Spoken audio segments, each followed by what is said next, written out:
محمد رضا بوبو يحسم موقفه من الانتقال للأهلي برسالة نارية. رد محمد رضا بوبو لاعب فيوتشر على أنباء توقيعه للنادي الأهلي لتدعيم صفوف المارد الأحمر في الموسم القادم والانضمام للقلعة الحمراء بعد الأحاديث المنتشرة مؤخرا عن ارتدائه للقميص الأحمر بعد نهاية الموسم. وقال بوبو في تغريدة له عبر حسابه على موقع التواصل الاجتماعي فيسبوك: إخواتي وأهل بلدي وحبايب قلبي والناس كلها اللي مبسوطة، طبعا أنا لو في حاجة رسمي أكيد هفرحكم، بس لسه مفيش حاجة حصلت. لسه عندي 6 ماتشات في الدوري مهمين، الواحد يحقق الهدف اننا نلعب افريقيا، وعندنا قبل نهاية كاس رابطة وكاس مصر. مفيش اي حاجة، وان شاء الله لو في حاجة رسمي انا اول ناس هفرحكم ان شاء الله.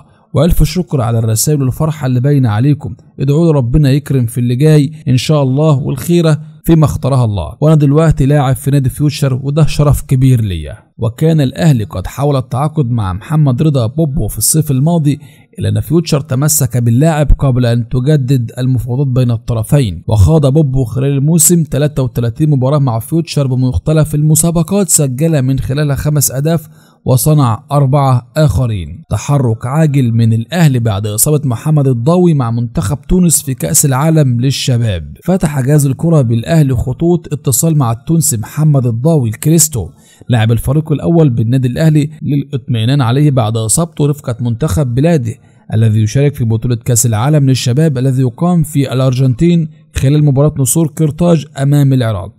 وقال مصدر من داخل الأهلي إن مسؤولي النادي الأهلي فتحوا خطوط اتصال مع محمد الضاوي للتعرف على الإصابة التي ضربته في مباراة منتخب بلاده أمام العراق. وأكد أن مسؤولي الأهلي طلبوا تقرير مفصل عن الإصابة التي تعرض لها اللاعب وبرنامج التأهيل الذي سيخضع له خلال الفترة المقبلة للتخلص من الإصابة. وصنع محمد الضاوي كريستو لاعب الأهلي ومنتخب تونس هدفين لنصور قرطاج في شباك نظير منتخب العراق قبل أن يتعرض للإصابة في منتصف الشوط الثاني، وخرج في تبديل اضطراري بالدقيقة 66 ليتم حمله على عربة الإسعاف.